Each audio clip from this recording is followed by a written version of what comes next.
Hello friends, welcome to our YouTube channel. I am Ved and you are watching Code with Ved. आज के video में हम लोग सीखने जा रहे हैं card operation using mean stack. So first of all, we should know that what is card operation. Basically, in card operation, perform four action on data: create data, read data, update data, and delete data. In most of the applications, these four operations are involved in the creation of the project. तो हम लोग जब भी कोई एक नई technology सीखते हैं या टेक स्टैक सीखते हैं, तो हमारा पहला स्टेप जो होता है कि हम एक सिंपल सा कार्ड ऑपरेशन का प्रोजेक्ट क्रिएट कर लें, जो हमें हेल्प करेगा एक बेसिक अंडरस्टैंडिंग क्रिएट करने में उस टेक्नोलॉजी की। तो हम लोग आज एक क्रिएट करने जा रहे हैं कार्ड ऑपरेशन का project with the help of angular, node JS, MongoDB. इस टेक स्टैक के कॉम्बिनेशन को हम लोग मीन स्टैक कहते हैं, ठीक है। And I will explain each and every step with coding. The source code will be available on GitHub. If you like this video and if this video is helpful for you, please like it and do comment and tell me your feedback. और अगर आपको कोई question हो, doubt हो video से related, आप comment box में comment कर देना। I will definitely reply to you. तो एक बार हम अपने MEAN stack CRUD operation project का डेमो देख लेते हैं। तो हमारे होम पेज पे हम क्या करेंगे, गेट एपीआई के थ्रू डेटाबेस से डेटा फेच करेंगे और उसे टेबल में यहाँ पे शो करेंगे। और जितने भी हमारे पास डेटा होंगे उनमें हम एडिट और डिलीट का ऑप्शन देंगे और एक हेडर पे हम लोग ऐड यूज़र का ऑप्शन देंगे। तो ऐड यूज़र पे जब हम क्लिक करेंगे तो हमें एक फॉर्म आएगा। उस फॉर्म में हम लोग यूज़र की डिटेल डाल सकते हैं। और जैसे हमने पासवर्ड नहीं डाला तो ये हमें एक अलर्ट बॉक्स दिखाएगा, यानी वैलिडेशन हमने फॉर्म पे कर रखा है। डेटा हम फिल करके जब ऐड पे क्लिक करेंगे तो हमें एक अलर्ट आएगा कि और हमारा जो डेटा है वो पोस्ट एपीआई पे कॉल होके डेटाबेस में सेव हो जाएगा। उसके बाद जैसे हम ओके करेंगे वो हमारे डेटा टेबल में अपडेट होगा और हमारे मोंगोडीबी में भी वो ऐड हो जाएगा डेटाबेस में। You can see here. इसके बाद हमने ऐड का देख लिया। अब एडिट, अगर हमें हमने कोई रिकॉर्ड गलत कर दिया है तो हमें एडिट पे क्लिक करेंगे तो एक फॉर्म ओपन होगा और जिस यूज़र को हमने एडिट किया है उसका डेटा ऑटो पॉपुलेट हो जाएगा। सपोज मुझे एज चेंज करनी है, एज चेंज करके हम अपडेट पे क्लिक करेंगे, हमें अलर्ट आएगा कि हमारा डेटा अपडेट हो गया है और टेबल में हम देख सकते हैं कि हमारा अपडेटेड डेटा यहाँ पे शो हो रहा है। और सेम यहाँ पे हम डीबी में भी देख सकते हैं कि हमारा डेटा यूज़र 3 का एज यहाँ पे अपडेट हो गया है। अब जो लास्ट ऑपरेशन होगा वो हमारा है डिलीट का। जब हम यूज़र 3 को अगर हमें चाहिए डिलीट करना है तो जब डिलीट करेंगे तो पहले वो हमसे कंफर्मेशन लेगा और जैसे ही हम कंफर्मेशन में कैंसिल करेंगे तो वो डेटा को डिलीट नहीं करेगा। बट अगर हमने डिलीट पे क्लिक करने के बाद ओके किया तो हमारा डेटा डिलीट हो जाएगा और टेबल से डेटा हमारा हाइड हो जाएगा। और यहाँ पे जो हमारा मोंगोडीबी डेटाबेस है वहाँ से भी डेटा हमारा डिलीट हो जाएगा। तो ये हुआ हमारा डेमो कार्ड ऑपरेशन का। चलिए शुरू करते हैं। तो सबसे पहले हम लोग अपने प्रोजेक्ट का फोल्डर क्रिएट करेंगे। तो हम अपने प्रोजेक्ट का नाम देते हैं मीन कार्ड। इसके बाद हम अपने फोल्डर के अंदर चलते हैं और यहाँ पे हम लोग एक बैकएंड का प्रोजेक्ट क्रिएट करेंगे और एक फ्रंट एंड का प्रोजेक्ट क्रिएट करेंगे। तो सबसे पहले हम लोग एक फोल्डर बनाते हैं बैकएंड के लिए। तो हमारा बैकएंड का फोल्डर बन गया। फ्रंट एंड का प्रोजेक्ट बनाने के लिए हम फोल्डर नहीं क्रिएट करेंगे, सीधे हम लोग एक एंगुलर का प्रोजेक्ट क्रिएट कर लेते हैं। तो एंगुलर का प्रोजेक्ट क्रिएट करने के लिए आपके सिस्टम पे एंगुलर CLI इंस्टॉल्ड होना चाहिए। तो उसको चेक करने के लिए मैंने ng वर्जन कमांड चलाया और मेरे सिस्टम पे एंगुलर CLI इंस्टॉल्ड है। तो अगर आपके सिस्टम पे नहीं इंस्टॉल्ड है तो आप पहले एंगुलर CLI को इंस्टॉल करिए। अब यहाँ से मैं क्रिएट करने जा रहा हूँ एंगुलर प्रोजेक्ट, जो कि हमारा फ्रंट एंड होगा। तो ng न्यू और अपने प्रोजेक्ट का नाम रखता हूँ मैं फ्रंट एंड। ये एक front end project folder create करेगा और उसमें एंगुलर का प्रोजेक्ट क्रिएट कर देगा।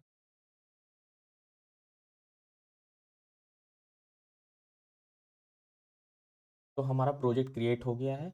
अब हम लोग क्या करते हैं, इसको VS कोड में ओपन कर लेते हैं। पहले हम लोग CD, ये हमारा एंगुलर प्रोजेक्ट VS कोड में ओपन हो गया है।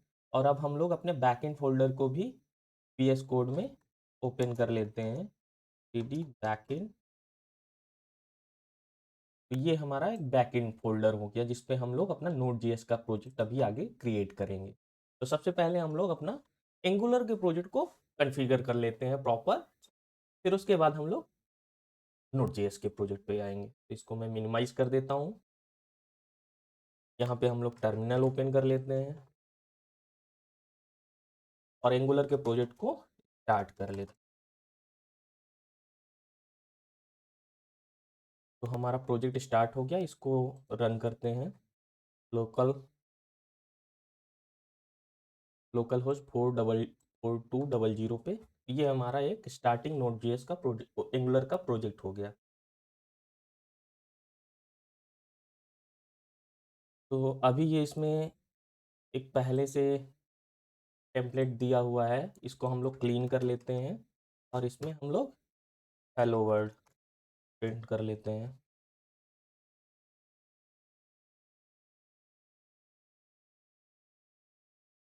अब जल्दी से हम लोग इसमें एंगुलर मटेरियल ऐड कर लेंगे। एंगुलर मटेरियल का हम लोग यूज़ करेंगे कंपोनेंट्स, UI कंपोनेंट्स क्रिएट करने में, like input boxes, cards and etc।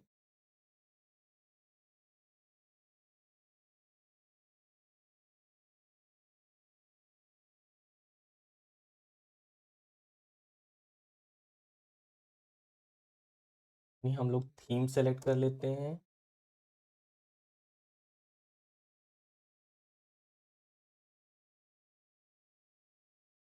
Typography select करते हैं, एनेबल कर देते हैं।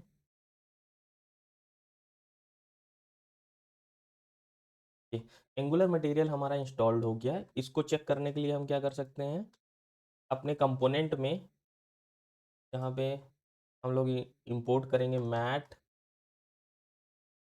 Button module.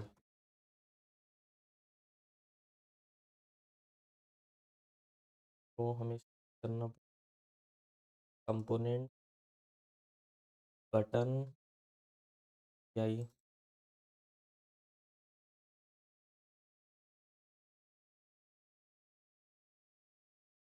यहाँ पे हम लोग यूज़ कर सकते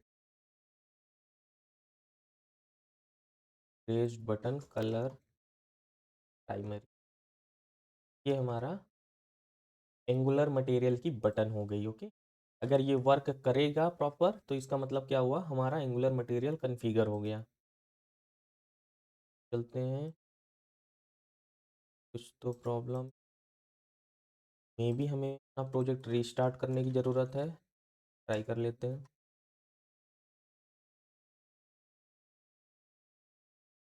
यस, रीस्टार्ट करने पे हमारी बटन आ गई। ठीक है, तो एंगुलर मटेरियल हमारे सिस्टम पे प्रॉपरली इंस्टॉल्ड हो गया। अब हम लोग टेलविन CSS इंस्टॉल करेंगे, जिसका यूज़ मैं बेसिकली अलाइनमेंट पैडिंग के लिए करूँगा। तो इसमें टेलविन CSS से हमें यूटिलिटी क्लासेस मिल जाती हैं। तो फ्रेमवर्क गाइड में चलना है, एंगुलर सेलेक्ट करना है और हमें ये दोनों कमांड रन करनी है।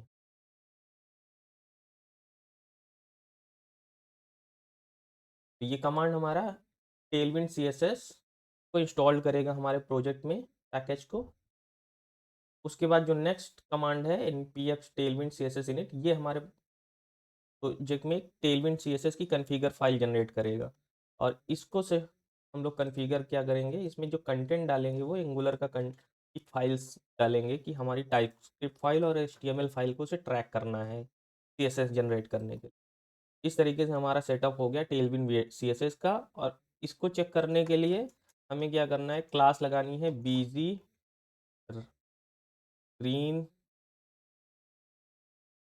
जनरेट। ये हमारा टेलविन CSS की क्लास है। अगर ये अप्लाई हो जाती है तो इसका मतलब टेलविंड सीएसएस हमारे सिस्टम में प्रॉपर इंस्टॉल्ड हो गया है। मे बी हमें इसको भी रीस्टार्ट करना पड़ेगा। नहीं, अभी एक स्टेप और बचा हुआ है। Tile dot C S S में हमें क्या करना है, जो टेलविंड की बेस क्लासेस हैं उनको, तो मैं इससे बहुत परेशान हूँ, ये जो टूल टिप आ जाती है। कोई कमेंट में बताओ प्लीज़ कि ये टूल टिप ना आए, कैसे कर सकते। इसको हमें अपने टेलविंड सी एस एस में, tile dot C S S में ये टेलविंड की हमें बेस क्लासेस इंपोर्ट करनी पड़ेंगी लाइक दिस। ओके,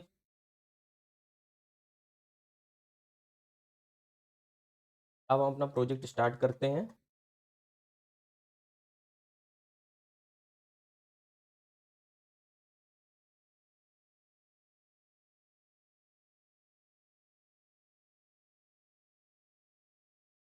इसको चेक कर लेते हैं।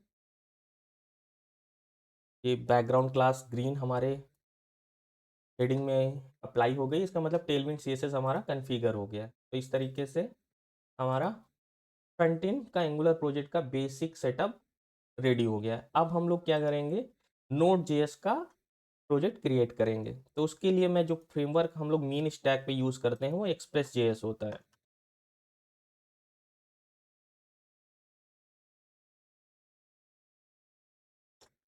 तो गेटिंग स्टार्टेड में चलते हैं। तो सबसे पहले हमें क्या करना है, npm init करना है।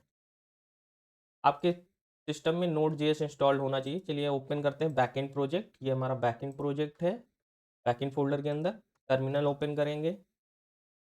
नोड हमें यहाँ चेक करना है कि हमारे सिस्टम में नोड इंस्टॉल्ड है। वैसे अगर आपके सिस्टम पे एंगुलर CLI इंस्टॉल्ड है, इसका मतलब नोड इंस्टॉल्ड होगा ही होगा, बट फिर भी आप चेक कर सकते हैं।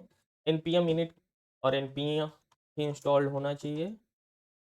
ओके, अब हमें यहाँ चलाना है npm init।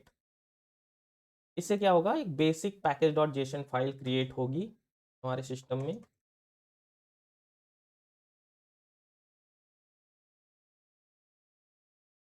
ये हमारा क्रिएट हो गया फाइल। इसके बाद हमें क्या करना है, ट्यूटोरियल में देखते हैं। गेटिंग स्टार्टेड में हमें अपना इन एक्सप्रेस जेएस इंस्टॉल करना है। इसके लिए npm इंस्टॉल एक्सप्रेस करेंगे।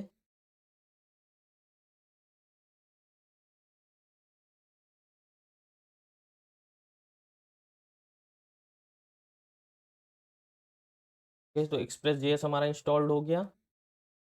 नेक्स्ट स्टेप है हेलो वर्ल्ड का एग्जाम्पल। तो ये हमारा एक सर्वर क्रिएट करने का एग्जाम्पल है, राइट। तो इसको हम लोग कॉपी करते हैं। मैं एक्सप्लेन करूँगा इसको कि क्या हो रहा है। तो हमें सबसे पहले यहाँ पे एक app.js फाइल क्रिएट करनी है, जो हमारे एंगुलर नोड प्रोजेक्ट का स्टार्टिंग पॉइंट होगा। ओके, और यहाँ हम क्या कर रहे हैं, एक्सप्रेस पैकेज को इंपोर्ट कर रहे हैं। उसके बाद हम लोग एक्सप्रेस ऐप क्रिएट कर रहे हैं, और यहाँ पे ये बता रहे हैं कि हम पोर्ट नंबर 3000 पे अपने प्रोजेक्ट को स्टार्ट करेंगे। ओके, उसके बाद हम लोग क्या कर रहे हैं, यहाँ पे ऐप डॉट लिसन का मतलब क्या होता है, हमारा जो प्रोजेक्ट है, ऐप है, वो एक सर्वर क्रिएट कर रहा है जो कि इस पोर्ट नंबर पे लिसन करेगा, रन करेगा। ओके, तो ये हो गया, ये हमारे इस 3000 पोर्ट पे एक वेब सर्वर क्रिएट कर देगा एक्सप्रेस जेएस की हेल्प से। और यहाँ पे क्या हम बता रहे हैं, एक राउटिंग क्रिएट कर रहे हैं होम इम्पटी पाथ पर। वो क्या करेगा, रिटर्न करेगा हेलो वर्ल्ड। तो अगर हम इस प्रोजेक्ट को रन करेंगे तो हमारा एक सर्वर क्रिएट हो जाएगा जो कि इम्पटी यूआरएल पे हेलो वर्ल्ड रिटर्न करेगा। अब इसको स्टार्ट करने के लिए एक्सप्रेस ऐप को क्या करना पड़ता है, हम लोग अपने पैकेज डॉट जेसन फाइल में जाएंगे। यहाँ पे स्क्रिप्ट्स में हम एक शॉर्टकट क्रिएट करेंगे, स्टार्ट।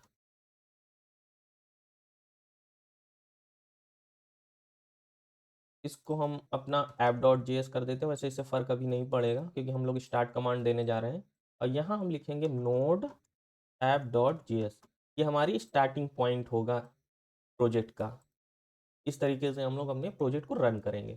तो अगर हमको अब अपने नोड जेएस प्रोजेक्ट को रन करना है तो क्या करना है, npm run start।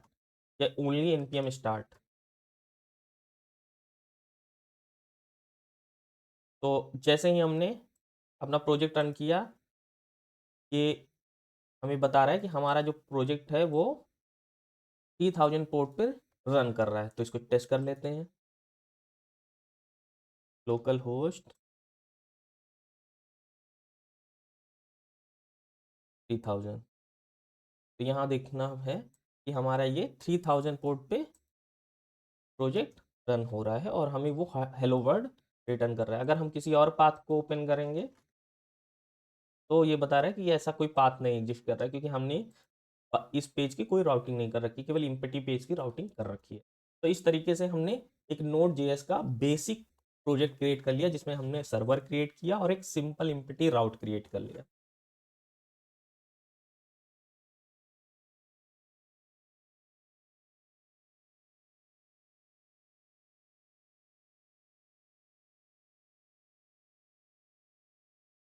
अब हम लोग अपने प्रोजेक्ट में बैकएंड पे मोंगोडीबी का सेटअप करेंगे। तो मेरे सिस्टम पे मोंगोडीबी इंस्टॉल्ड है और इस नोड जेएस में मोंगोडीबी यूज़ करने के लिए हम मोंगोज ओआरएम का यूज़ करते हैं।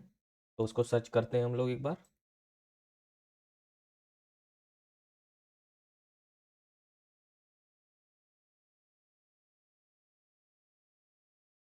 तो सबसे पहले मोंगोज, ये ओआरएम होता है बेसिकली मोंगोडीबी की क्वेरीज क्रिएट करने के लिए मॉडल बेस्ड।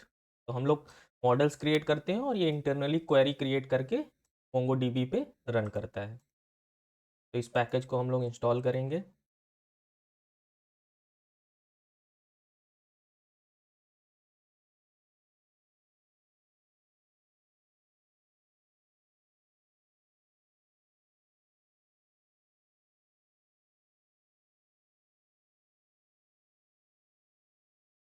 ओके, इंस्टॉल्ड हो गया। अब इसको हमको कनेक्ट करना है। तो सबसे पहले हमें पैकेज इंपोर्ट करना पड़ेगा।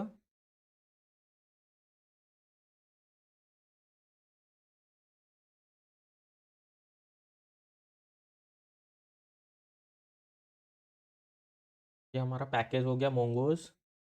और हमें कनेक्ट करने के लिए एक फंक्शन हम यहाँ बनाते हैं, async connect dB.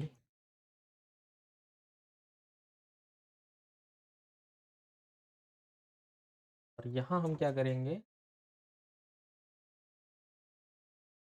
Mongoose dot connect, और जो हमारा मोंगो डीबी डेटाबेस है उसका कनेक्शन स्ट्रिंग यहाँ प्रोवाइड करेंगे। तो ये मेरा कनेक्शन स्ट्रिंग है, इसको मैं कनेक्ट कर लेता हूँ यहाँ पे।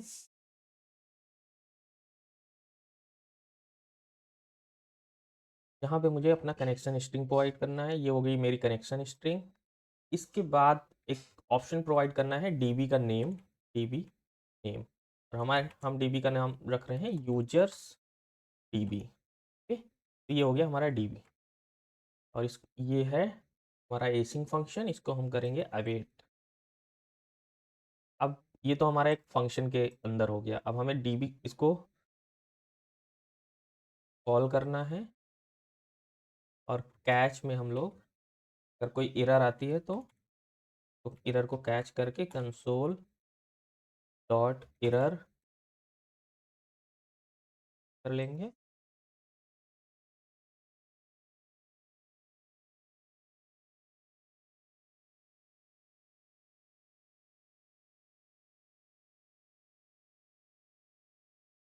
ओके, इस तरीके से हमारा जो प्रोजेक्ट है वो मोंगो डीबी से कनेक्ट हो जाएगा।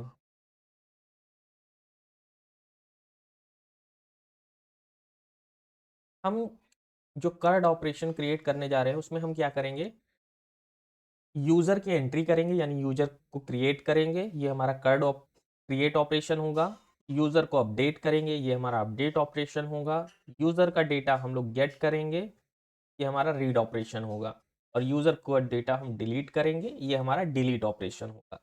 तो हम जब यूज़र के डेटा पे वर्क करने जा रहे हैं तो हमें अब एक यूज़र डेटा टेबल भी बनाना पड़ेगा। तो उसके लिए हमें मॉडल्स क्रिएट करने पड़ते हैं मोंगो डीबी के। तो हम लोग यहाँ पे एक फोल्डर बनाएंगे डीबी, और इसके अंदर हम लोग एक फाइल क्रिएट करेंगे user.js, राइट। ये हमारा यूज़र जो होगा मोंगो का मॉडल क्रिएट करेगा।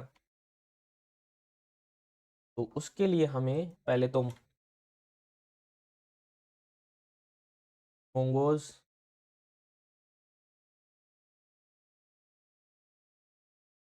इंपोर्ट करना है।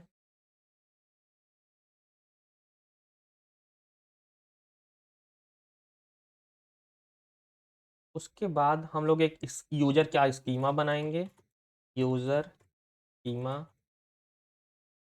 न्यू मोंगोज डॉट स्कीमा, एक क्लास है हमारे पास। इसमें हम लोग प्रोवाइड करेंगे यूज़र की जितनी भी फील्ड हमारे कलेक्शन में होनी है मोंगो डीबी की। तो यूज़र में हमारे पास नेम हो सकता है, तो हम यहाँ पे बताएंगे कि हमारा नेम जो है वो स्ट्रिंग टाइप का है। उसके बाद यूज़र का हमारे पास ईमेल है, स्ट्रिंग टाइप है।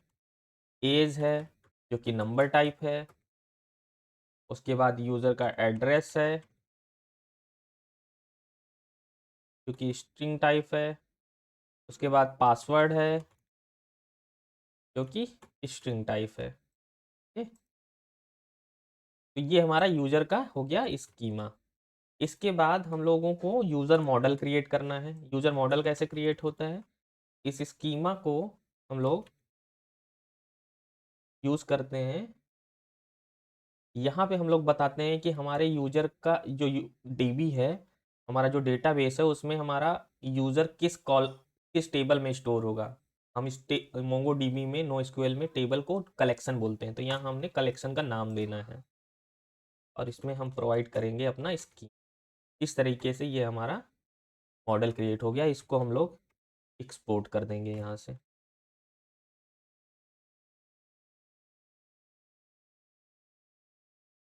तो हमने ये एक यूज़र मॉडल बना लिया जो कि हमारे कलेक्शन डेटाबेस में स्टोर करेगा, यूजर्स कलेक्शन में डेटा को।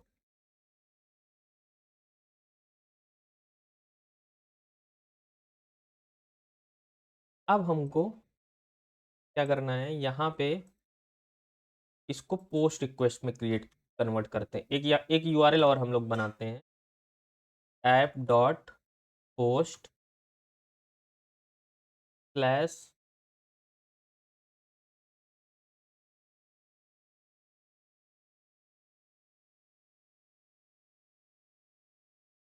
तो हम इसका पाथ देते हैं स्लैश यूजर्स। मतलब हमारा स्लैश यूजर्स, जब पोस्ट रिक्वेस्ट आएगी तो हम लोग क्या करेंगे, एक यूज़र को ऐड करेंगे। तो यहाँ पे हम अपना कॉल बैक देते हैं, ये रिक्वेस्ट हो गया, ये हमारा रिस्पॉन्स हो गया।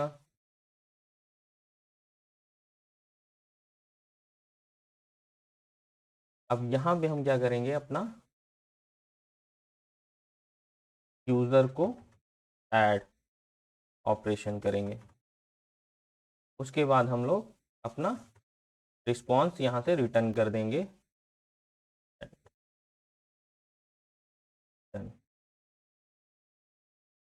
अब यहाँ पे जो ऐड ऑपरेशन है यूज़र का डीबी में, उसको हम लोग एक हैंडलर में करेंगे। ठीक है, तो एक हम यहाँ फोल्डर बनाते हैं हैंडलर्स। इसके अंदर हम लोग एक फाइल बनाएंगे यूजर हैंडलर डॉट जेएस। अब यहाँ पे हम लोग एक फंक्शन क्रिएट करेंगे, एसिंक फंक्शन ऐड यूज़र। और इसमें हम लोग user model as a argument लेंगे। यहाँ पे हम लोग यूज़र को डीबी में ऐड करेंगे और मॉड्यूल डॉट एक्सपोर्ट करेंगे इस फंक्शन को ऐड यूज़र को।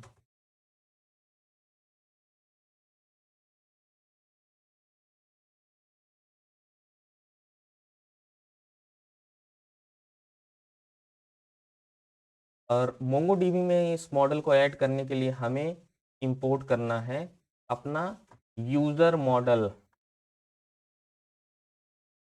जो कि हमने बना रखा है स्कीमा के थ्रू, राइट, दिस वन।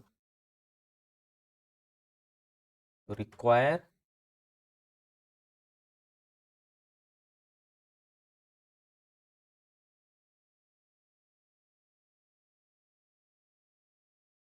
ठीक है, ये हमारा मॉडल आ गया। अब हमें इंसर्ट करना है डीबी में, तो उसके लिए पहले हम लोग एक न्यू यूजर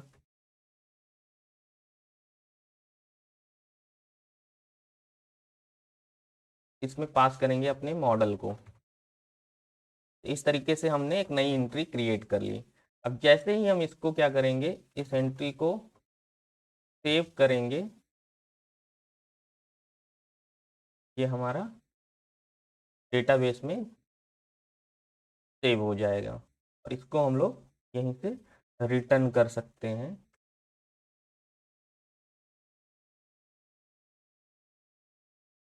टू ऑब्जेक्ट क्या होता है बेसिकली, ये जो मॉडल है हमारा यहाँ से रिटर्न हो रहा है, ये मोंगोडीबी का मॉडल है। इसको प्लेन जावास्क्रिप्ट ऑब्जेक्ट में कन्वर्ट करने के लिए हम लोग टू ऑब्जेक्ट का यूज़ करते हैं। ठीक है, इस तरीके से हम लोग डेटाबेस में डेटा को ऐड कर सकते हैं। ठीक है, तो अब इस हैंडलर का यूज हम लोग करेंगे अपने राउट में यहाँ पे। ओके, तो हम लोग क्या करेंगे, कॉन्स्ट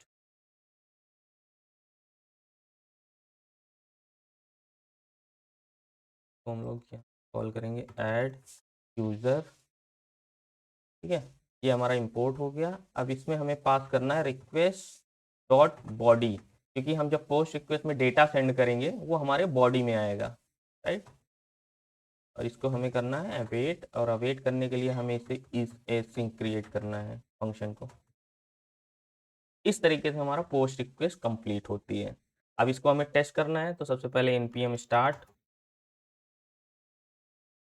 मोंगोडीबी को पहले कनेक्ट कर लेते हैं।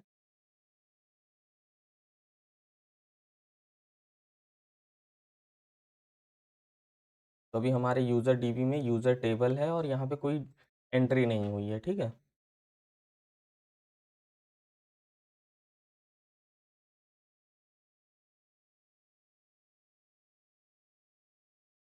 तो हमारा पोस्टमैन ओपन हो गया है। अब पोस्टमैन ओपन हो गया है तो हमें अपना यूआरएल यहाँ पे डालना है।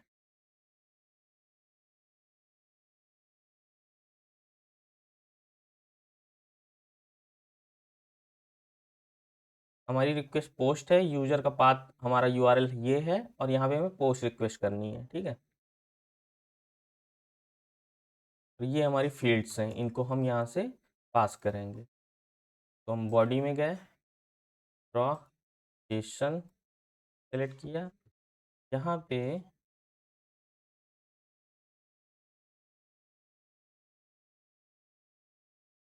इसका नाम दिया हमने यूज़र 1।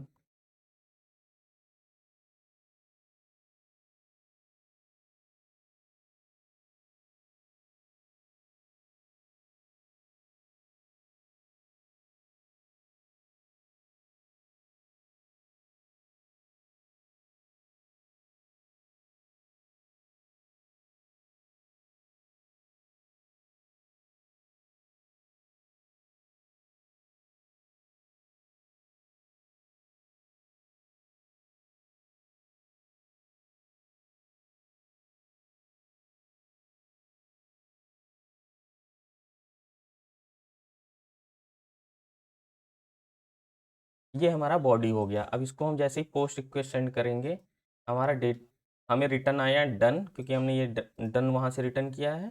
और डेटाबेस में ये वैल्यू सेव हो जानी चाहिए। जैसे हमने रिफ्रेश किया, ये हमारे डेटाबेस में वैल्यू स्टोर तो हुई है, बट केवल ऑब्जेक्ट स्टोर हुआ है, वैल्यूज बाकी नहीं स्टोर हुई है। क्या रीज़न हो सकता है? ये app.js में जाएंगे, मतलब हमें यहाँ रिक्वेस्ट डॉट बॉडी में कुछ मिला नहीं, राइट। तो एक बार कंसोल कराते हैं।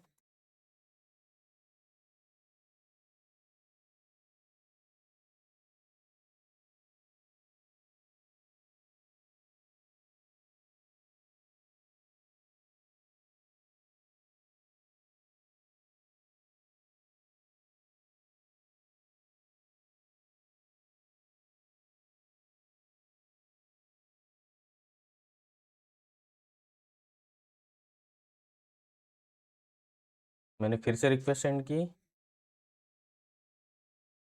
अब इसको देखते हैं कंसोल पे, क्योंकि ऑलरेडी अनडिफाइंड। ओके, क्या प्रॉब्लम है? Okay, I got it. Actually जब हम लोग बॉडी को यूज़ कर रहे हैं और यहाँ से जेसन रिक्वेस्ट भेज रहे हैं, तो हमें यहाँ पे एक मिडल वेयर यूज़ करना होता है। और उस मिडल वेयर को कैसे यूज़ करते हैं, क्योंकि जेसन डेटा सेंड कर रहे हैं, तो हमें यहाँ पे एक मिडल वेयर यूज़ करना पड़ेगा। उस मिडल वेयर का नाम है एक्सप्रेस डॉट जेसन। ठीक है, अब इसको रिस्टार्ट करते हैं। इस बार डेटा हमारा आना चाहिए। ये मैंने रिक्वेस्ट सेंड किया और आप देख सकते हो कि बॉडी हमारी यहाँ प्रिंट हो रही है। अब जब हमने ऐड यूज़र फंक्शन कॉल किया तो इसने डेटाबेस में इसको सेव कर दिया। ओके, तो अब अगर हम मोंगोडीबी में रिफ्रेश करें तो आप देखोगे ये हमारा डेटा सेव हो गया। तो इस तरीके से हम लोगों ने क्रिएट ऑपरेशन कर लिया नोड जेएस और मोंगोडीबी में पोस्टमैन की हेल्प से। अब सेम हम लोग रीड ऑपरेशन भी करेंगे। तो ठीक है, अब हमको क्या करना है, एक रीड ऑपरेशन बनाना है। मतलब हमारे यूजर्स टेबल कलेक्शन में जितना भी डेटा है वो हमें यूजर को रिटर्न करना है। ठीक है, तो उसके लिए हमें सेम टू सेम इस फंक्शन को कॉपी करना है और उसे हमें गेट रिक्वेस्ट में कम करना है। जैसे हमारा स्लैश यूजर्स पे गेट रिक्वेस्ट आएगी तो हमें रिटर्न करना है हमारे डीबी में जितने भी यूजर्स हैं। तो हम ऐड यूजर की जगह पे एक फंक्शन और क्रिएट करेंगे, एसिंक फंक्शन गेट यूजर्स।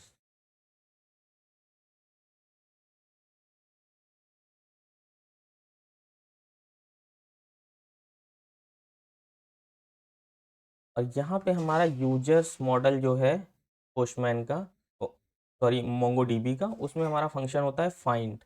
अगर हमें सब कुछ सारा डेटा चाहिए तो बस ये यूज़र डॉट फाइंड करना है। अगर कुछ फिल्टर करना है तो यहाँ पे हम ऑब्जेक्ट पास करते हैं, वो अभी हम लोग आगे देखेंगे। तो इसको जैसे ही हम अवेट करेंगे ये हमें सारे यूज़र्स रिजल्ट में देगा। तो इसको हम लोग स्टोर कर लेते हैं अपने यूजर्स में टेबल में और यहीं से इसको रिटर्न करेंगे यूजर्स डॉट मैप। क्योंकि ये जेसन मॉडल मोंगोडीबी मॉडल्स हैं, इनको हम लोग मैप कर दे रहे हैं। इसके अंदर जितने भी ऑब्जेक्ट हैं उनको प्लेन ऑब्जेक्ट में, प्लेन ऑब्जेक्ट हमारा यहाँ से रिटर्न हो रहा है। ठीक है, अब इसका यूज़ करेंगे हम लोग अपने गेट फंक्शन में यहाँ पे। और यहाँ हमें इसकी बॉडी नहीं चाहिए, हमें सारा डेटा रिटर्न करना है।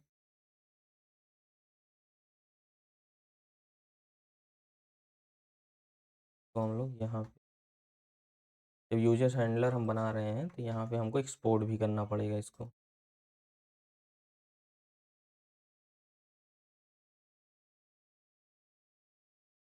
और यहाँ से हमें आया गेट यूजर्स और इस यूज़र को हम लोग यहाँ से रिटर्न कर देंगे यूजर्स। तो रिस्टार्ट करते हैं। अब इसी रिक्वेस्ट में इसको डुप्लीकेट करते हैं हम लोग। यूआरएल हमारा सेम है, बस हमारा टाइप जो है वो गेट है। तो इसको हम लोग गेट रिक्वेस्ट सेंड करेंगे। अभी कुछ प्रॉब्लम है गेट रिक्वेस्ट में, रिटर्न।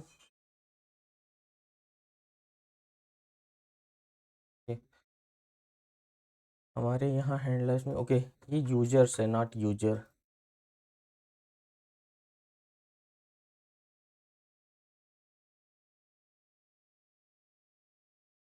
जैसे ही हमने डेटा यहाँ रिक्वेस्ट कॉल की, हमें सारा डेटा यहाँ पे रिटर्न आ रहा है जो भी हमारा डीबी में अवेलेबल है।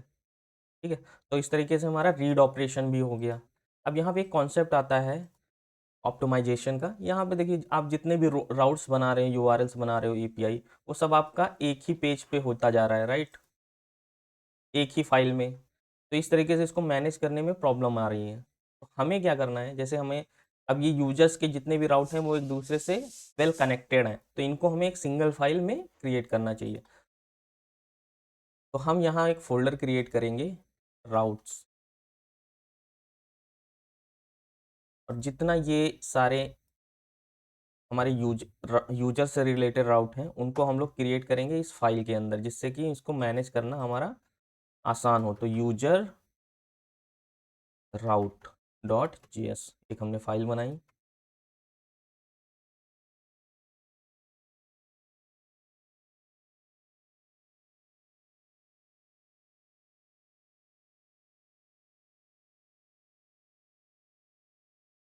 और यहाँ हमने अपना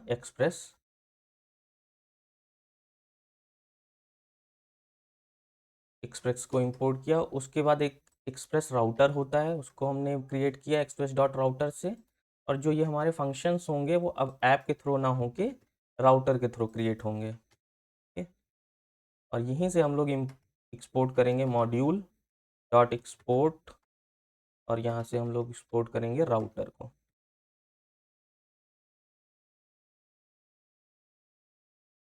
इसको हमें इंपोर्ट करना पड़ेगा।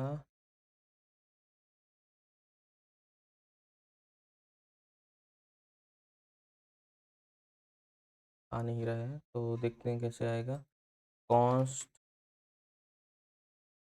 ऐड यूज़र रिक्वायर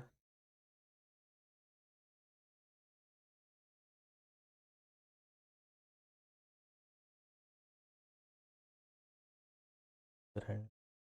ठीक है। और यहीं से हमें गेट वाला भी मिल जाएगा। फाइन, ये हमारा क्रिएट हुआ। अब हम क्या करेंगे, यहाँ पे हमें इसकी ज़रूरत नहीं है हैंडलर्स की।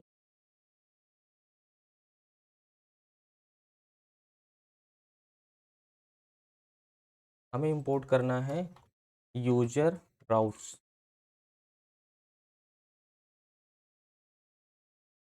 स्क्वायर।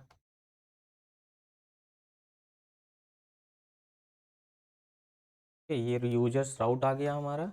और हमें यहाँ क्या करना है, ऐप डॉट यूज जो यूजर्स राउट है। इस तरीके से हम लोगों ने क्या किया, जो यूजर्स के रिलेटेड राउट्स हैं उनको हमने एक सिंगल फाइल में क्रिएट कर लिया। इस तरीके से ये मैनेजेबल हो जाएगा। इसको हम लोग ये हमारा जो इम्पटी पाथ है उस पर हम लोग कर देते हैं रनिंग। मतलब इम्पटी पे हमें ये पता चलेगा कि हाँ हमारा ऐप रन कर रहा है।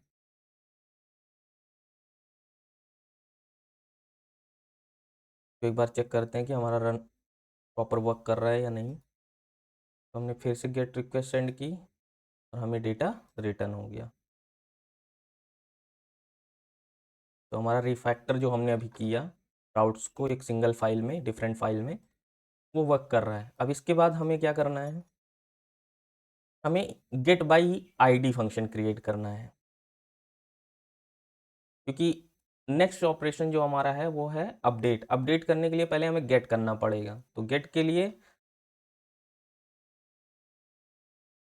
अभी इस गेट में हम क्या कर रहे हैं, सारे डेटा रिटर्न कर रहे हैं डीबी का। अब एक पर्टिकुलर डेटा अगर हमें रिटर्न करना है तो उसके लिए हमें डायनेमिक राउटिंग करनी पड़ेगी। और डायनेमिक राउटिंग होती है लाइक दिस। यहाँ पे हम आईडी जो है हमारी डायनेमिक है। ओके। और इस आईडी को फाइंड करने के लिए हमें क्या करना है, कंसोल डॉट लॉग आईडी। ये हमारा आता है request dot params dot ID like this.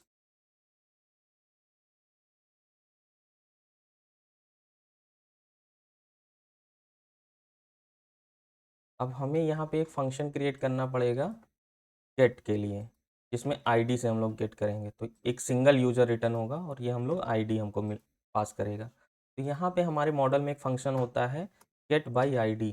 तो आप उस आईडी को यहाँ पास कर दो, हमें एक सिंगल यूज़र रिटर्न मिलेगा और उस यूज़र को हम लोग यहाँ से यूज़र्स को ऑब्जेक्ट में कन्वर्ट करके रिटर्न कर देंगे।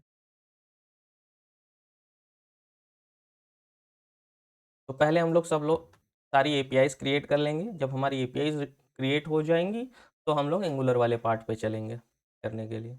अब यूजर्स राउट में गए हम लोगों ने, यहाँ पे इसको इंपोर्ट किया और यहाँ पे हमने इसको पास कर दिया अपनी आईडी को। और इस यूज़र को हमने रिटर्न कर दिया। चलिए इसको टेस्ट कर लेते हैं हम लोग। रन किया। अब हमारा ये हमारे यूज़र की आईडी है। ओके, तो इसको हम डुप्लीकेट करते हैं और इस आईडी को यहाँ पे यूआरएल में पास किया, गेट रिक्वेस्ट सेंड की, हमें ये डेटा रिटर्न आया, राइट, कि वो जो हमें यूआरएल में request.params.id में हमें आईडी मिल गई और यहाँ हमने इसको गेट कर लिया लाइक दिस। तो हमें किसी आईडी के बेसिस पे एक पर्टिकुलर यूज़र का डेटा टेबल से मिल गया। तो ये एक तरीका हो गया गेट बाई आईडी करने का। अब हमें नेक्स्ट है हमारा अपडेट का। तो पहले हैंडलर क्रिएट कर लेते हैं, async function update user. Update user के लिए पहले तो हमें आईडी बतानी पड़ेगी कि हमारे यूज़र की आईडी क्या है, और फिर जो डेटा अपडेट करना है यूज़र का वो पूरा डेटा हमें चाहिए।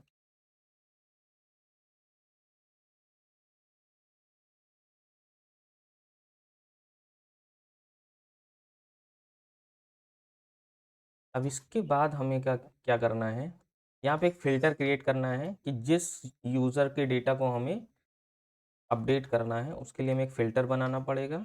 और वो फ़िल्टर क्या होगा, हमारी आईडी जो है वो, मतलब हम ये एक फ़िल्टर बना रहे हैं कि इस वाली आईडी को फ़िल्टर करके अपडेट करना है। तो अपडेट का फंक्शन क्या, मेथड क्या है, user dot find one and update.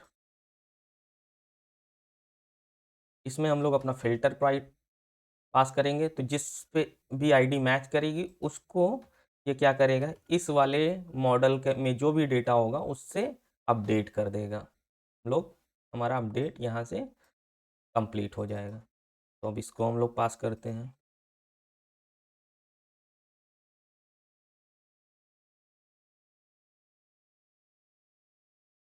अब हमें यहाँ पे अपडेट के लिए क्या एपीआई बनानी पड़ेगी, पुट एपीआई। तो राउट डॉट पुट यूजर स्लैश, यहाँ पे हमें आईडी भेजेगा यूजर, और यहाँ पे हम लोग इंपोर्ट करेंगे अपडेट यूजर फंक्शन। और अपडेट यूजर फंक्शन को हम लोग यहाँ से कॉल करेंगे। पहले तो हम आईडी भेजेंगे, उसके बाद क्या भेजेंगे, रिक्वेस्ट डॉट बॉडी, क्योंकि बॉडी में हमारा मॉडल होगा।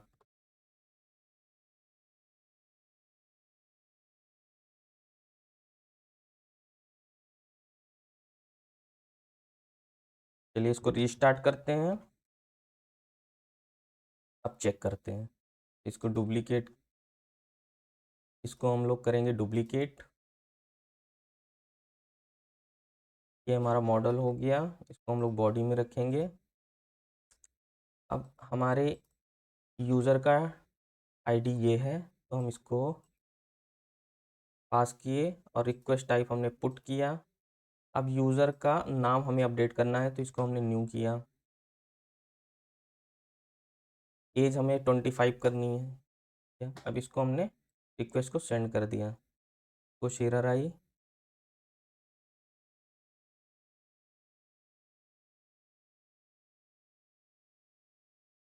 Can not put.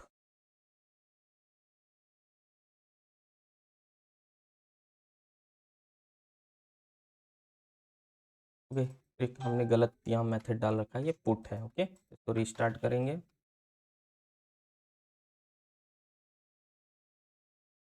अब हम रिक्वेस्ट सेंड करेंगे, यहाँ 200 रिस्पॉन्स रिटर्न हुआ। अब डेटा चेक करेंगे, यहाँ पे ये हमारा डेटा अपडेट हो गया। ओके, इस तरीके से हमने पुट रिक्वेस्ट क्रिएट कर ली। इसके बाद हमें अब क्या करना है, डिलीट रिक्वेस्ट कंप्लीट करनी है। ठीक है, इसके लिए हमें इस फंक्शन को हमने लिया, डुप्लीकेट किया और डिलीट यूज़र फंक्शन का नाम दिया, हमें आईडी मिली। सेम हमने यहाँ फ़िल्टर बनाया आईडी के थ्रू। अब इसमें एक फंक्शन होता है फाइंड एंड डिलीट, तो हमें फ़िल्टर बनाने की भी ज़रूरत नहीं है, find by ID and delete. तो ये आईडी से फाइंड करेगा और उसको डिलीट कर देगा।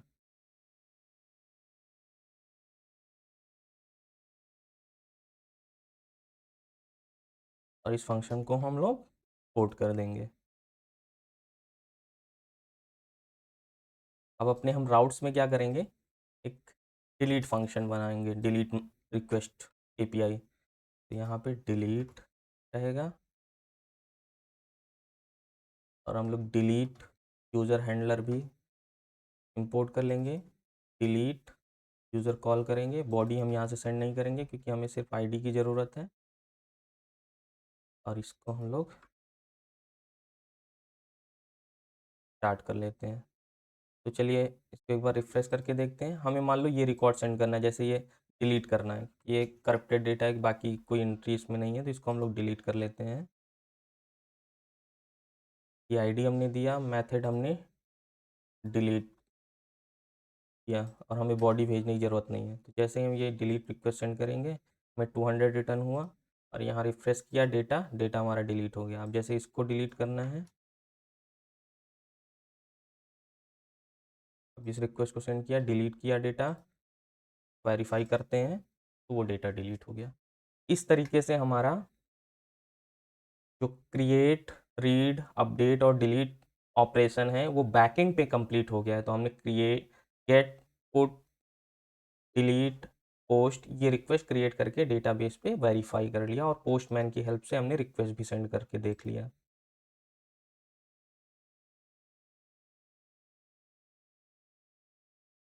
अब इसको हम लोग इन एपीआईज का इंटीग्रेशन हम अपने फ्रंट एंड पे करेंगे जो कि है हमारा एंगुलर।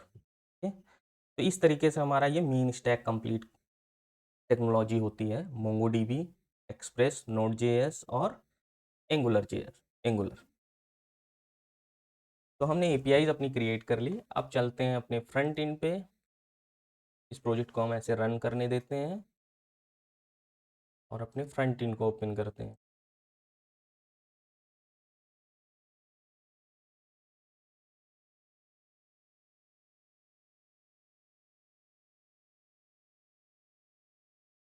तो अब हम लोग अपना फ्रंट एंड देखते हैं। फ्रंट एंड को स्टार्ट करते हैं एन जी सर्व।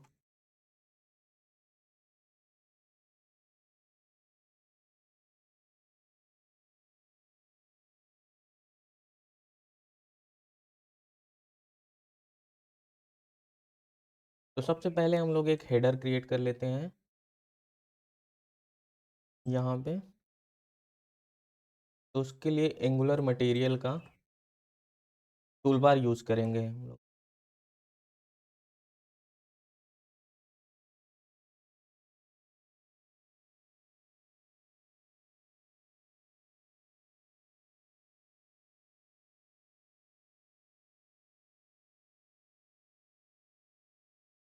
मैट टूल बार मॉड्यूल को इंपोर्ट किया। इसके बाद किसी भी एग्जाम्पल से हम लोग ये एग्जाम्पल ले लेते हैं।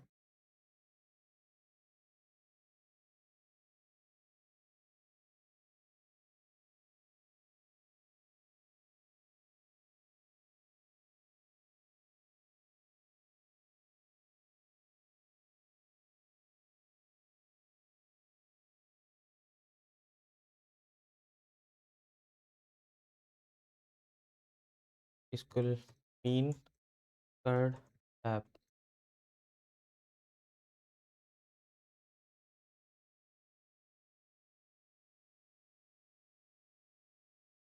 कलर प्राइमरी, ये हमारा हो गया हेडर।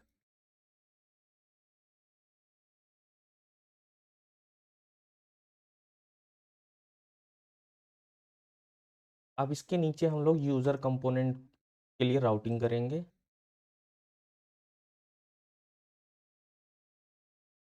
पाथ, यूजर्स, और हम लोगों को एक कंपोनेंट क्रिएट करना पड़ेगा। Clear N G generate component users, एक यूजर्स कंपोनेंट क्रिएट किया। यहीं पे हम यूजर्स का डेटा टेबल में शो करेंगे।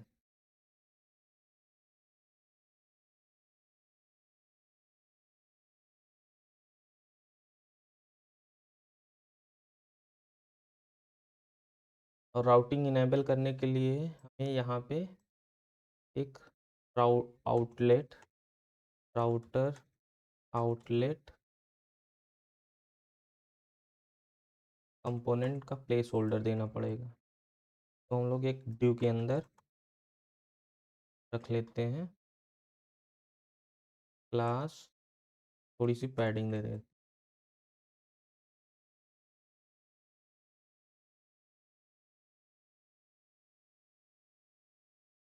जब हम तो यूजर्स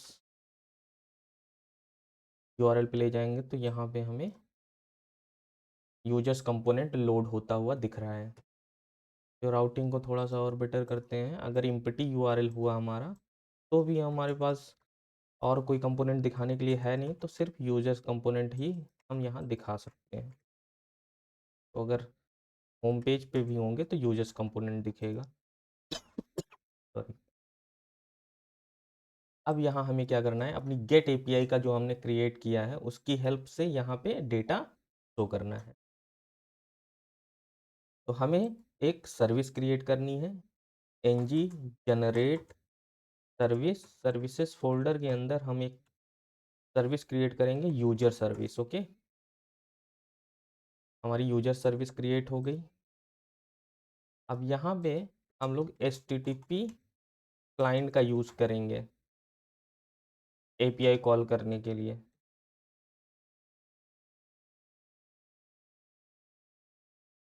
यहाँ पे हम लोग एक कांस्टेंट क्रिएट कर लेते हैं, कॉन्स्ट एपीआई यूआरएल। तो हमारा एपीआई यूआरएल जो है वो है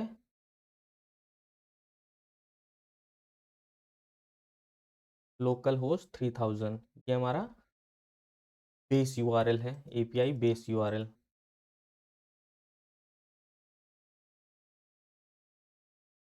इसी का यूज़ हम करके अपनी एपीआई कॉल्स करेंगे। तो अब हमें एक एपीआई कॉल करनी है जो डेटा रिटर्न करेगा हमें सारे यूज़र्स का। तो हमें गेट रिक्वेस्ट करनी है यहाँ से,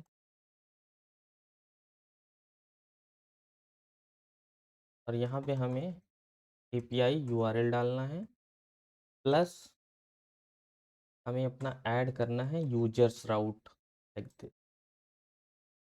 इसको हम यहाँ से रिटर्न कर देंगे और ये हमें यूजर्स का एरे रिटर्न करेगा जो भी डेटाबेस में है। तो हम एक काम करेंगे, यहाँ पे एक फ़ोल्डर क्रिएट कर लेते हैं टाइप्स का, और यहाँ पे हम लोग फाइल बनाएंगे user dot T S export default user.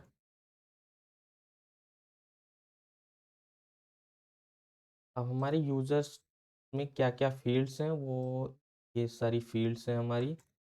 तो इंटरफेस में हम लोग डाल देंगे स्ट्रिंग स्ट्रिंग पर स्ट्रिंग स्ट्रिंग। तो ये होगा हमारा इंटरफेस। और इसके अलावा हमारे पास अंडरस्कोर आईडी भी है जो कि हमारा स्ट्रिंग टाइप की है। ये हो गया हमारा इंटरफेस यूजर का। तो अपने सर्विस में हम यहाँ इसको ये भी बता सकते हैं कि ये हमें एक यूजर एरे रिटर्न करेगा।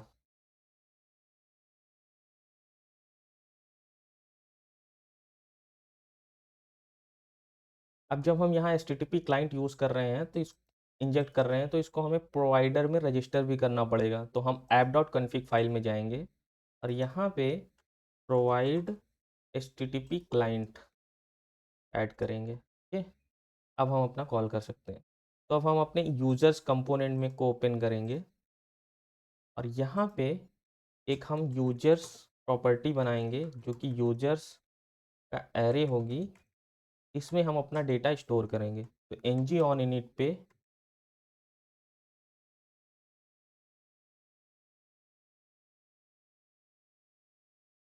हम अपनी यूजर सर्विस को यहाँ पे इंजेक्ट करेंगे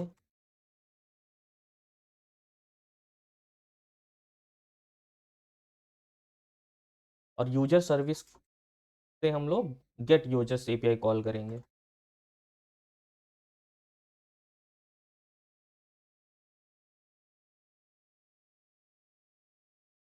यूजर्स में जो डेटा रिटर्न करेगा वो हम स्टोर करेंगे अपने यूजर्स वेरिएबल में, और इसी को हम टेबल में स्टोर करेंगे। तो एक बार इसको कंसोल डॉट लॉग कर लेते हैं कि हमारे पास क्या डेटा आया है, फिर इसको हम लोग टेबल में शो करेंगे।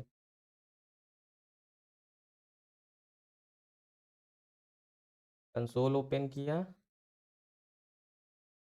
एरर आ रही है एक्सेस कंट्रोल अलाउ रीजन। ये एरर क्या होता है, क्योंकि हमारा पोर्ट में हमारा जो फ्रंट एंड चल रहा है वो 4200 पे है, और जो हमारा बैकएंड वो 3000 पोर्ट पे है, तो दोनों क्रॉस ओरिजिन है। तो क्रॉस ओरिजिन हमें अलाउ करना पड़ेगा अपने बैकएंड पे। वो कैसे करेंगे ये देखते हैं। तो हम लोग अपने बैकएंड कोड पे चलेंगे। यहाँ पे एक कॉर्स पैकेज होता है, उसको हम लोग इंस्टॉल करेंगे। npm install cors. इसके बाद हम लोग इसको इंपोर्ट करेंगे। After that app dot use cors.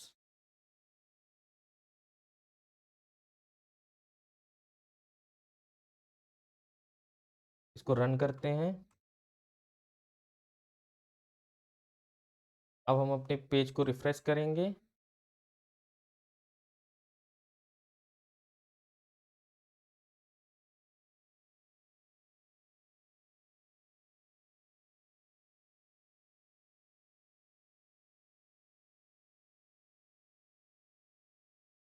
इसको कॉल करके कॉलेबल है ये, और दोबारा चेक करते हैं।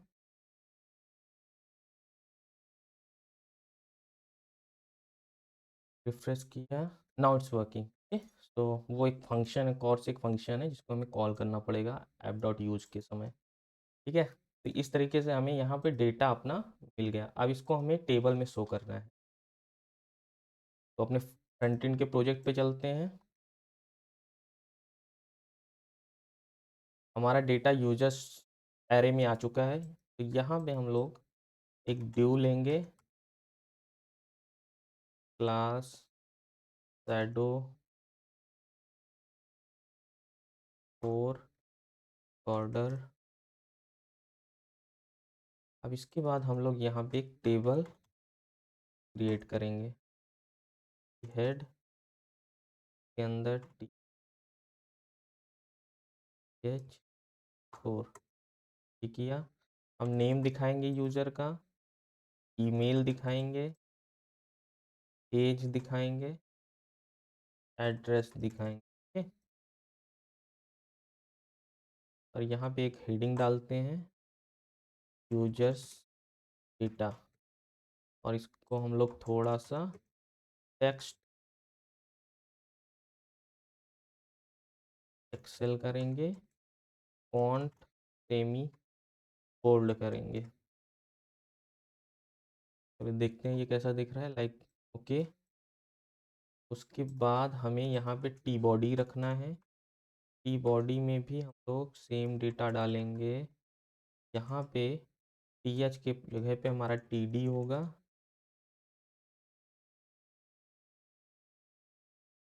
और इसको हम लोग टी आर को क्या करेंगे, फॉर लूप के अंदर रिपीट करेंगे, जिससे कि हम लोग जो हमारा डेटा है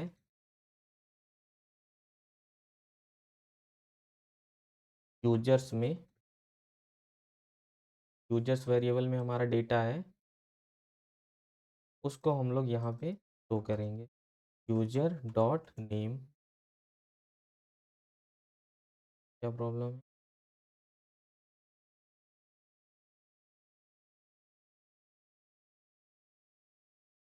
पोस्ट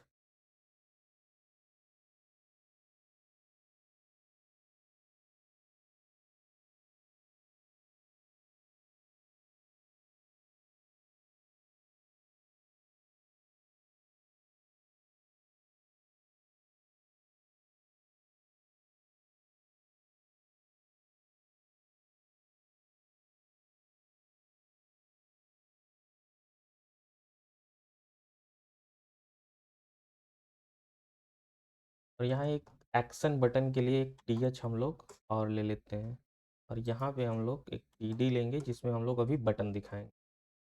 अब देखते हैं इसमें डेटा हमारा आ रहा है या नहीं। तो लाइक डेटा हमारा आ गया है। अब इसको हम थोड़ा सा बेटर कर देते हैं, क्लास लगा के विथ फुल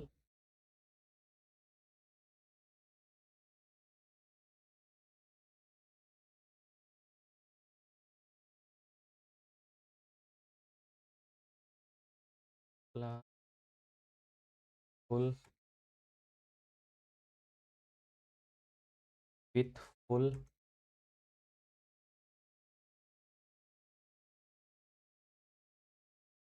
के बाद हम लोग यहाँ पे एक CSS लिख लेते हैं, इवन हम को भी हटा देते हैं, राइट। CSS ही लिख लेते हैं, table with 100% PR with 100% THTD padding 1 rem, border 1px solid grey.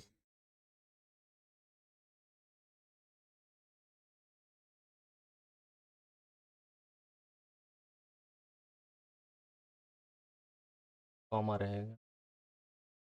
अब हमारा टेबल थोड़ा बहुत अच्छा लग रहा है, ठीक है।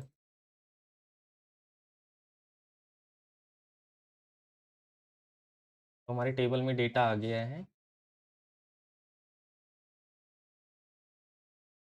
अब हमें बटन देनी है, तो उसके लिए हमें कोड करना है मैट बटन मॉड्यूल को।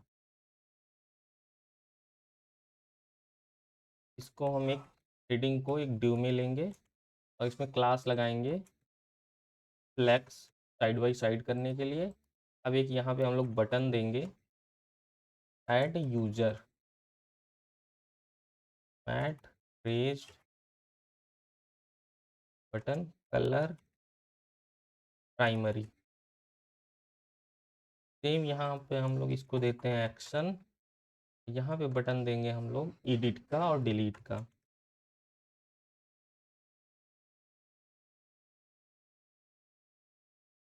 Edit delete. एक्सेंट कलर देते हैं, वॉर्न कलर देते हैं, ओके। अब देखते हैं कैसा दिख रहा है ये। Looking good. बटन में थोड़ा सा स्पेस दे देते हैं, ओके। Class margin right 4। यहाँ पे हम लोग जस्टिफाई बिटवीन और थोड़ी सी पैडिंग। अब बेटर लग रहा है, राइट। तो हमने क्या कर लिया, अपनी गेट API कॉल करके डेटा को टेबल में शो कर लिया। नेक्स्ट स्टेप है, हम लोग ऐड पे क्लिक करने पे एक फॉर्म ओपन करेंगे और उस फॉर्म पे यूज़र का ये डेटा इंटर करेंगे, और जब सेव करेंगे तो हमारे डेटाबेस में यूज़र की एंट्री हो जाएगी। तो हम क्रिएट ऑपरेशन अब करेंगे। तो उसके लिए हमें एक कंपोनेंट क्रिएट करना है यूज़र फॉर्म। यूजर्स फोल्डर के अंदर हम लोग यूज़र फॉर्म कंपोनेंट क्रिएट करेंगे। हमारा कंपोनेंट क्रिएट हो गया। अब इसकी हम राउटिंग करेंगे, तो पहले राउट्स फाइल में जाएंगे। अब क्या है, यहाँ पे हम एक नया राउट क्रिएट करेंगे। अगर यूजर स्लैश ऐड पर हम लोग रिडायरेक्ट करेंगे, तो यहाँ पे हम यूज़र का डेटा ऐड करने के लिए फॉर्म कंपोनेंट लोड करेंगे। तो इसके लिए राउटिंग करने के लिए हम लोग अपने यूजर्स कंपोनेंट में इंपोर्ट करेंगे राउट लिंक, और जो हमारी ऐड बटन है यहाँ पे हम देंगे route link slash user slash add, okay. तो अब जब हम ऐड यूज़र पे क्लिक करेंगे तो ये फॉर्म को ओपन करना चाहिए और राउटिंग चेंज करना चाहिए। Let's check. इस पे मैंने क्लिक किया, इसने यूज़र स्लैश ऐड पे हमें रिडायरेक्ट किया और यूज़र फॉर्म कंपोनेंट ओपन हो गया। अब यहाँ पे हम क्रिएट करेंगे अपना फॉर्म। यूज़र फॉर्म को ओपन करते हैं। यहाँ सबसे पहले हम लोग HTML ही क्रिएट कर लेते हैं। div shadow class shadow border 4। अब यहाँ हम एक फॉर्म क्रिएट करेंगे। Okay, form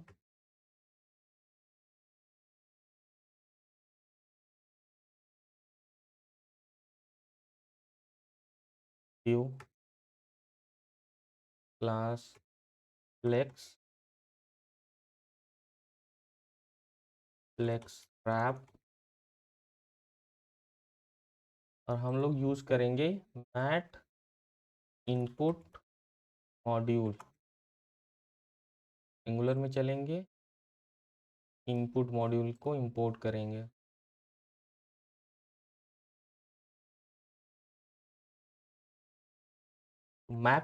mat input module को हमने इंपोर्ट कर लिया। यहाँ पे हम लोग एक इनपुट बॉक्स क्रिएट करेंगे। यहाँ से देख लेते हैं, ये है मैट इनपुट फॉर्म।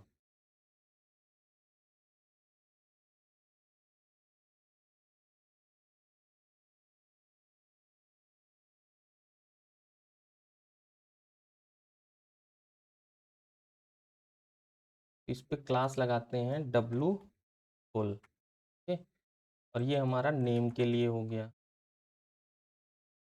टेक्स्ट। ये एक नेम हमने क्रिएट कर लिया, राइट। इसी तरह हम लोग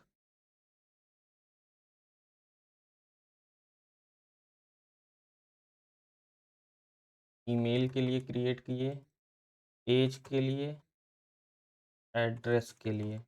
और एज हमारा नंबर है तो इसको नंबर में हम कन्वर्ट करेंगे। नेक्स्ट हमारा है पासवर्ड। पासवर्ड ये हमारा टाइप होगा पासवर्ड। इस तरीके से हमारा HTML क्रिएट हुआ। एक बार HTML वेरीफाई करते हैं। ये हमारा HTML आ रहा है।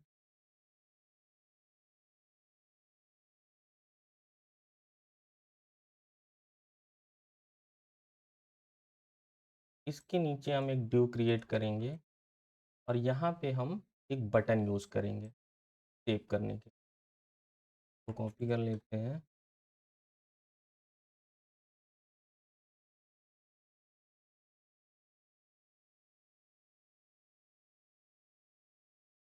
ऐड, इस बटन को हम लोग ऐड।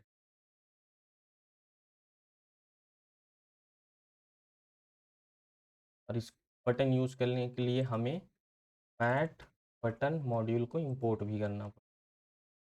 पर अपने बटन को देखते हैं कैसी दिख रही बटन। इसको हम मिडिल में ले आएंगे, सेंटर में। सेंटर में लाने के लिए क्या करेंगे, अपने div पे एक फ्लेक्स क्लास लगाएंगे और जस्टिफाई सेंटर करेंगे।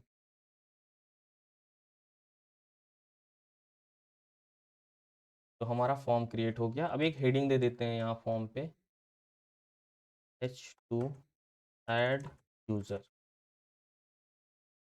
इस पे क्लास लगाएंगे text XL font semi bold.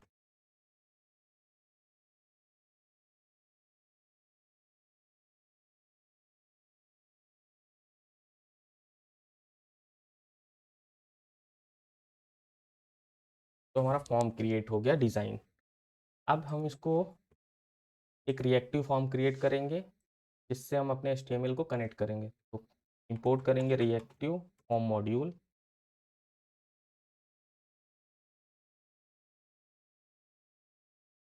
और यहाँ पे हम एक फॉर्म बिल्डर को इंजेक्ट करेंगे।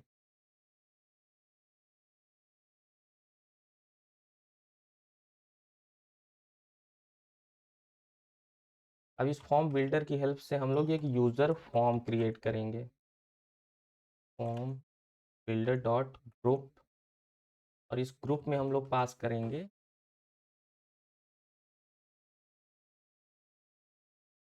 हमारे यूजर्स की जो प्रॉपर्टी है, तो नेम,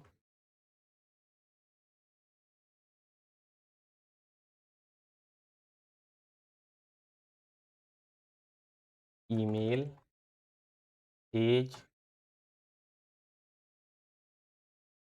एड्रेस, पासवर्ड।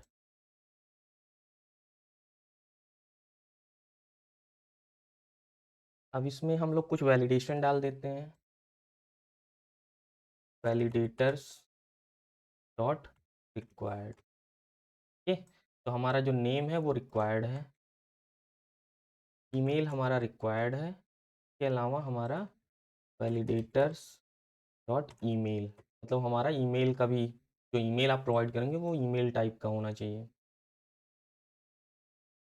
उसके बाद हमारा पासवर्ड भी रिक्वायर्ड है, और वैलिडेटर्स डॉट मीन लेंथ हमें 8 रखनी है, कि आपको पासवर्ड मिनिमम 8 लेंथ का देना है। तो ये हमने वैलिडेशंस लगा दिए।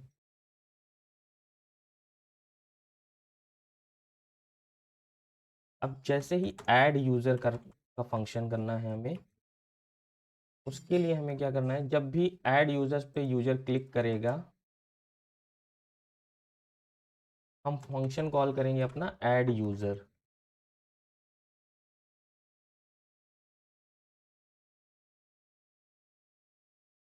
यहाँ पे हम कंसोल डॉट लॉग कर लेंगे this dot user form dot value, तो हमें वैल्यू के अंदर जो भी फॉर्म की वैल्यू होगी वो मिलेगा। इसको हमने लॉक कर लिया।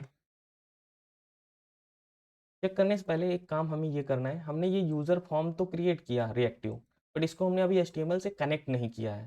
तो HTML से कनेक्ट करने के लिए हमें क्या करना पड़ेगा, यहाँ पे फॉर्म ग्रुप फील्ड प्रॉपर्टी होती है, उसको हम अपने यूजर्स फॉर्म से असाइन करेंगे। तो ये फॉर्म हमारा कम कनेक्ट हो गया हमारे रिएक्टिव फॉर्म से। उसके बाद जो हमारा नेक्स्ट स्टेप है, हमें ये इनपुट को भी कनेक्ट करना है। तो यहाँ हमें उस प्रॉपर्टी का नाम देना है जिससे इस इनपुट को हमें रिलेट करना है। ये हमारा ईमेल के लिए हो गया।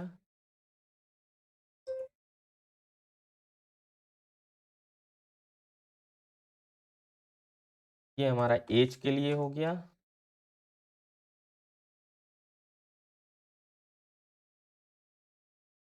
ये एड्रेस के लिए हो गया। फॉर्म कंट्रोल नेम, ये हमारा पासवर्ड के लिए हो गया। ठीक, तो हमारा फॉर्म भी कनेक्ट हो गया है अपने रिएक्टिव फॉर्म से। तो अब इसको हम लोग ऐड करके चेक कर लेते हैं। ऐड पे हमने क्लिक किया। अभी हमने कोई वैल्यू नहीं डाली है, इसलिए ये हमें इम्पटी चीज़ें दिखा रहा है, और यहाँ पे ये चीज़ें रेड कलर से हाईलाइट हो रही हैं क्योंकि ये रिक्वायर्ड है। अब इसमें हम कुछ वैल्यू डालेंगे, तो अब ये वैल्यू हमें मिलनी चाहिए, तो हमें ये वैल्यूज़ मिल रही हैं। फिर भी अभी ये ईमेल फॉर्मेट में नहीं है। अब हमने इसको ईमेल फॉर्मेट में किया तो ये इस वैलिड हो गया। अभी इसकी लेंथ 8 से कम है, अब ज़्यादा हो गई तो ये भी हाईलाइटेड रेड कलर से हट गया। तो एक तरीके से वैलिडेशंस भी हो रहा है इसमें प्रॉपर। अब हमें वैल्यूज़ मिल गई, अब इसे हमें डेटाबेस पे सेव करना है, राइट। तो पहले तो हमें यहाँ पे वैलिडेशन चेक लगाना चाहिए। फॉर्म, जो हमारा यूज़र फॉर्म है, अगर इनवैलिड है तो हमें यहाँ से रिटर्न कर जाना चाहिए, और रिटर्न करने से पहले एक अलर्ट दिखाना चाहिए, please provide all fields and fields with valid data. ये हमारा एरर मैसेज हो गया। अगर हमारा फॉर्म वैलिड है तो हमें क्या करना है, एक मॉडल क्रिएट करना है जिसको हम सर्वर पे सेंड करेंगे। वो हमारा एज यूज़र किया गया।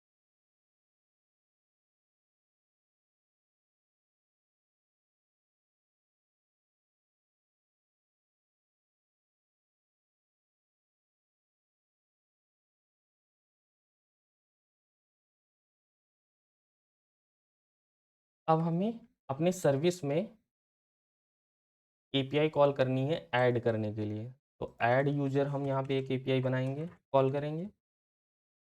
वो क्या करेगा, यहाँ से एक मॉडल लेगा यूज़र टाइप का, और हम इस एपीआई को कॉल करेंगे विद पोस्ट रिक्वेस्ट।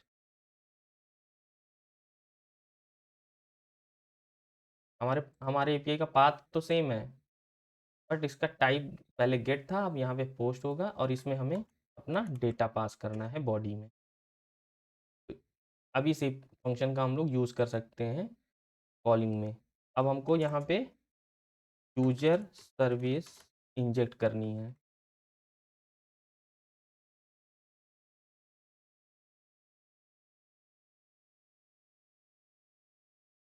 यहाँ पे हम कॉल करेंगे user service dot add user, और उसमें हम अपना मॉडल पास करेंगे, फिर सब्सक्राइब करेंगे। जैसे ही सब्सक्राइब हुआ, अच्छा इसमें आईडी हमारा जो है ये ऑप्शनल होना चाहिए, क्योंकि ऐड के केस में हमारे पास कोई आईडी नहीं होगी।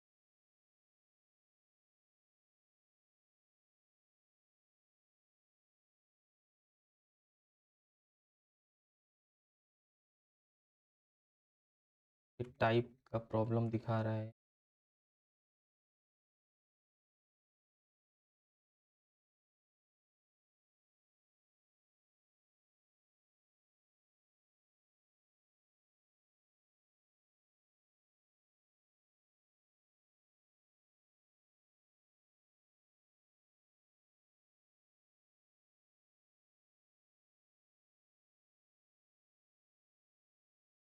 तो हमें फॉर्म ग्रुप कन्वर्ट करना। Now it's will work. Even हमें अब पार्शियल की भी जरूरत।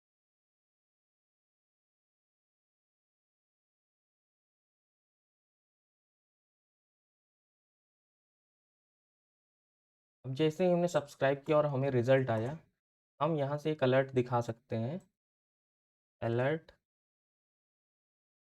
User added successfully.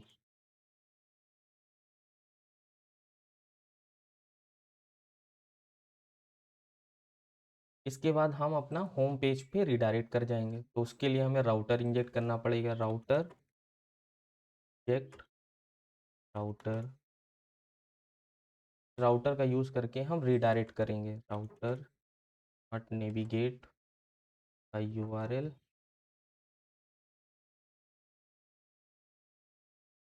चलिए इसको चेक कर लेते हैं।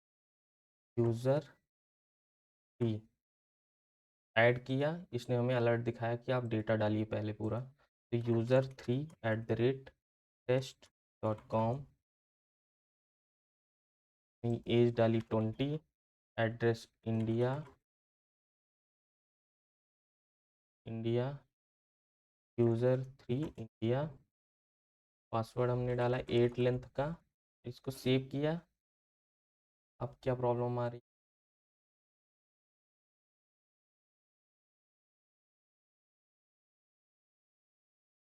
पोस्ट रिक्वेस्ट तो रिटर्न की, डेटा तो हमारा सेव हो गया है लग रहा है। चेक करते हैं रिफ्रेश करके, डेटा ठीक है। हमारे बैकएंड पे थोड़ी सी प्रॉब्लम है। मैं क्या, हम यहाँ से कोई जेसन नहीं रिटर्न कर रहे हैं, हमें यहाँ से जेसन रिटर्न करना चाहिए। यूज़र हैंडलर है, यूज़र हमें मिला, इस यूज़र को हम यहाँ रिटर्न करेंगे। सेम हम यहाँ पे हम इम्पटी ऑब्जेक्ट रिटर्न कर दे रहे हैं, एक इम्पटी ऑब्जेक्ट रिटर्न कर दे रहे हैं। अब चेक करते हैं, क्योंकि हमने जेसन टाइप नहीं रिटर्न किया, इसलिए अदरवाइज हमें पार्सिंग लगानी पड़ेगी। HTTP क्लाइंट जेसन एक्सपेक्ट करता है बाय डिफ़ॉल्ट। अब अगर हम इसको यूज़र 4 के लिए सेव करें,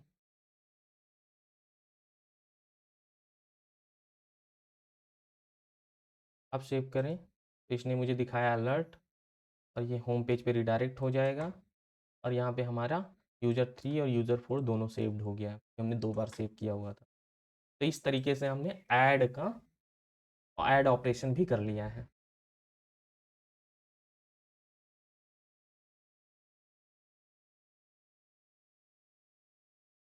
अब हम लोग एडिट का ऑपरेशन क्रिएट करेंगे, ठीक है। तो सबसे पहले अपने फ्रंट एंड पे चलते हैं और हम लोग एडिट के लिए एक राउटिंग क्रिएट करते हैं।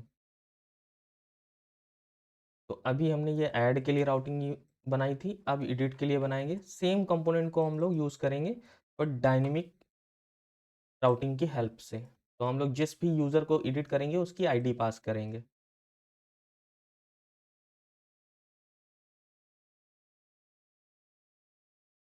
अब यहाँ पे जैसे हमने ये बटन पे ऐड के केस में यहाँ पे राउट किया था, अब हम लोग एडिट के केस में जो हमारी एडिट बटन है यहाँ पे हम लोग राउट करेंगे। ऐड की जगह पे आईडी प्रोवाइड करेंगे।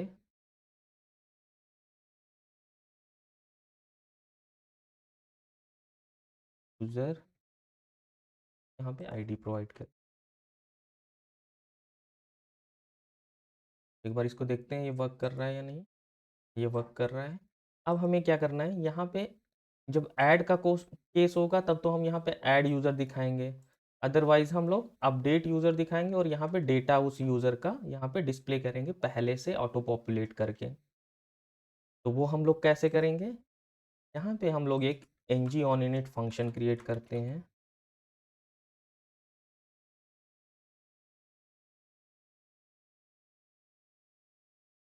यहाँ पे हमको इंजेक्ट करना पड़ेगा एक्टिवेटेड राउट।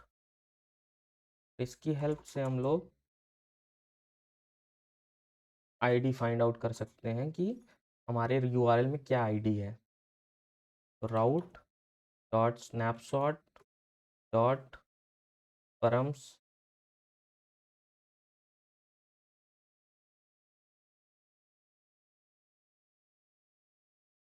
आईडी।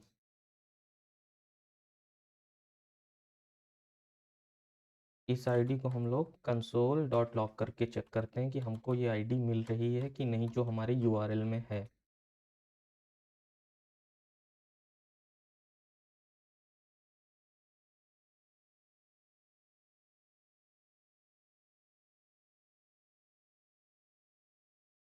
तो ये आईडी हमें मिल रही है जो कि हमने यहाँ पास किया है, ठीक है। तो अगर हम अपने होम पेज पे चलें और ऐड के केस में हमें जो आईडी मिल रही है वो अनडिफाइन है क्योंकि हमने राउटिंग डायनेमिक कर नहीं रखी है। एडिट के केस में हमें आईडी मिल रही है। तो इसको हम लोग यूज़र एडिट यूज़र आईडी तो हम लोग स्ट्रिंग स्टोर कर लेते हैं, ठीक है। This dot edit user ID. तो अगर इसमें कोई वैल्यू है तो इसका मतलब ऐड अपडेट का केस है, तो हम लोग यहाँ पे एक कंडीशनल हेडिंग डाल सकते हैं और अदरवाइज ये ऐड का केस है।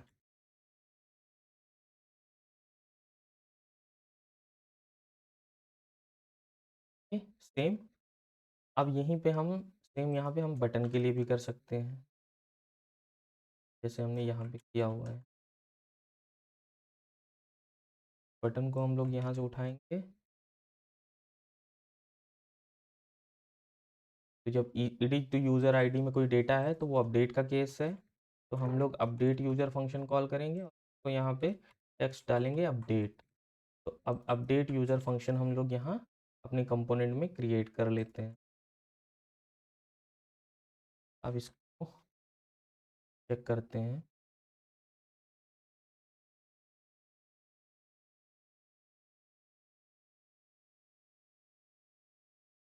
जब हम ऐड पे गए तो यहाँ पे हमें ऐड दिख रहा है और जब हम एडिट पे गए तो हमें यहाँ अपडेट का ऑप्शन दिख रहा है। अब नेक्स्ट हमारा स्टेप है, इसमें जो भी ये यूज़र आईडी है उसका डिटेल हमें यहाँ पे शो करना है ऑटो पॉपुलेट करके। तो हमें अपने सर्विस में गेट यूज़र बाई आईडी एक फंक्शन क्रिएट करना पड़ेगा जो एपीआई कॉल करेगा हमारा।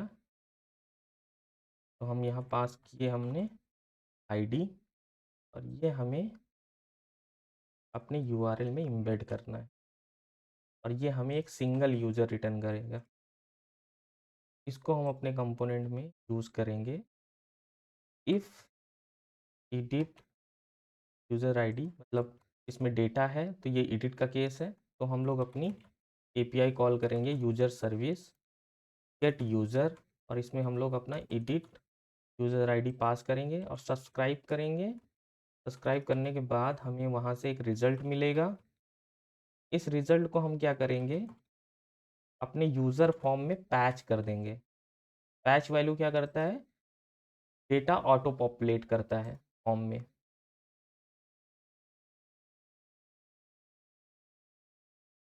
तो एक बार फिर से चेक करते हैं, जैसे मैं रिफ्रेश कर रहा हूँ यहाँ पे डेटा ऑटो पॉपुलेट हो रहा है।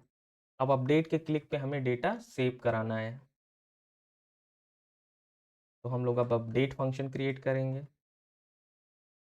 तो यहाँ पे अपडेट यूज़र फंक्शन हमने क्रिएट किया, return this dot http client, और अपडेट के लिए हमारे पास पुट रिक्वेस्ट है और इसमें हमको यूआरएल देना है।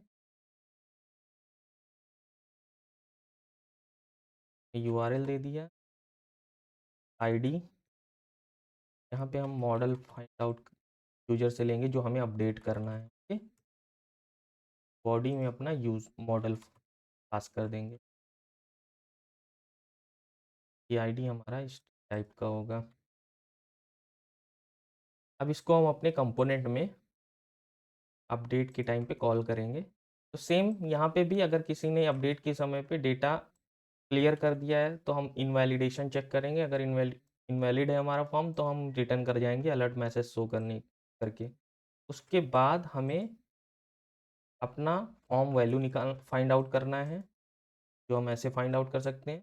उसके बाद हम लोग अपनी यूजर सर्विस का अपडेट यूजर फंक्शन कॉल करेंगे और इसमें हम लोग एडिट यूजर आईडी और ये मॉडल पास करेंगे। पास करने के बाद हम सब्सक्राइब करेंगे, वहाँ से हमें रिज़ल्ट आएगा। रिज़ल्ट आने के बाद हम लोग होम पेज पे डायरेक्ट कर जाएंगे और एक अपडेट सक्सेसफुली का अलर्ट दिखाएंगे। एक बार इसको देखते हैं। हम लोग होम पेज पे हैं, हमने यूज़र वन को एडिट किया, यूज़र वन की डिटेल हमें ऑटो पॉपुलेट हो गई। इसका एड्रेस हम लोग अपडेट करते हैं यूज़र वन कॉमा, और इसकी एज हम 22 करते हैं। अपडेट किया, यूज़र सक्सेसफुली ऐड हो गया और रिडायरेक्ट यहाँ हो गया, और इसका एड्रेस यहाँ अपडेटेड एड्रेस हमें यहाँ दिख रहा है। तो इस तरीके से हमने अपडेट को भी कंप्लीट कर लिया। नेक्स्ट स्टेप है हमारा इस डिलीट को इम्प्लीमेंट करना। तो अभी तक आपको कोई भी डाउट हो, क्वेरी हो इस वीडियो से रिलेटेड, तो आप कमेंट करके बताइए। कोई भी प्रॉब्लम आ रही हो तो मैं आपकी हेल्प करूँगा, कमेंट में रिप्लाई करके ज़रूर हेल्प करूँगा। और आपको वीडियो अगर अच्छा लगा हो तो प्लीज़ शेयर करिए और लाइक करिए, इससे मुझे हेल्प मिलेगी ग्रो करने में। चलिए अब शुरू करते हैं डिलीट ऑप्शन। डिलीट ऑपरेशन को हम लोग क्रिएट करेंगे।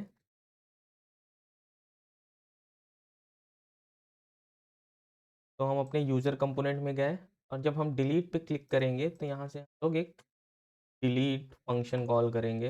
एक डिलीट, और यहाँ से हम पास करेंगे यूज़र डॉट आई। फंक्शन को हम लोग यहाँ क्रिएट कर लेते हैं और हमें वहाँ से पास होकर मिलेगा ID.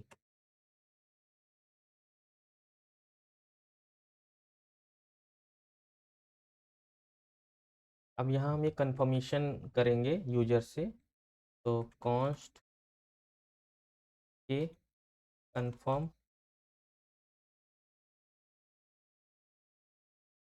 Are you sure want to delete user.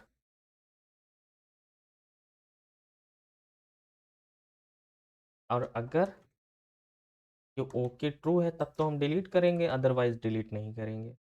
अब हम डिलीट फंक्शन हम अपने यूजर सर्विस में क्रिएट करेंगे।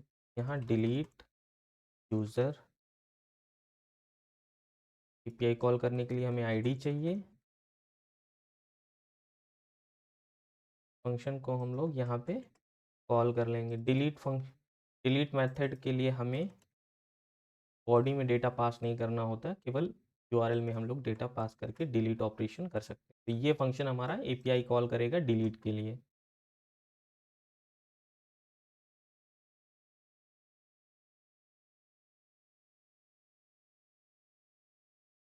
अब हम लोग user service dot delete user function को कॉल करेंगे और यहाँ हम लोग अपनी आईडी पास करेंगे, तो सब्सक्राइब करेंगे।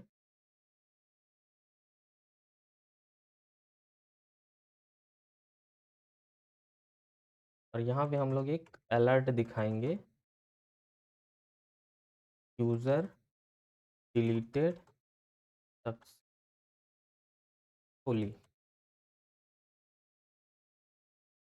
इसके बाद हमें क्या करना है, हमने सर्वर से तो डिलीट कर दिया, बट हमारे अभी इस एरे में अभी भी यूजर एग्जिस्ट कर रहा है। तो यहाँ से डिलीट करने के लिए हमें क्या करना पड़ेगा, इस डॉट यूजर्स डॉट फिल्टर करना पड़ेगा।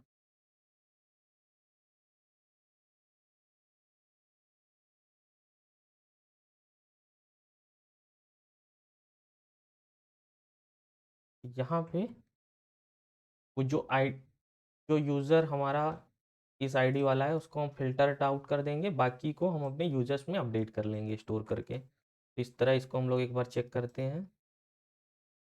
सपोज हमें यूज़र 1 को डिलीट करना है, मैंने डिलीट किया। अब ये मुझसे पूछ रहा है are you sure want to delete user. मैंने अगर कैंसिल कर दिया तो कुछ नहीं होगा, बट अगर मैंने डिलीट ओके किया तो हमारा यूज़र सक्सेसफुली डिलीट हो गया और यहाँ से टेबल से वो डेटा रिमूव हो गया। इस तरीके से हमने डिलीट ऑपरेशन भी कंप्लीट कर लिया। और हम अपने डेटाबेस पे एक बार मोंगोडीबी में रिफ्रेश करके देख लेते हैं, हमारा यूज़र 1 यहाँ से डिलीट हो गया है।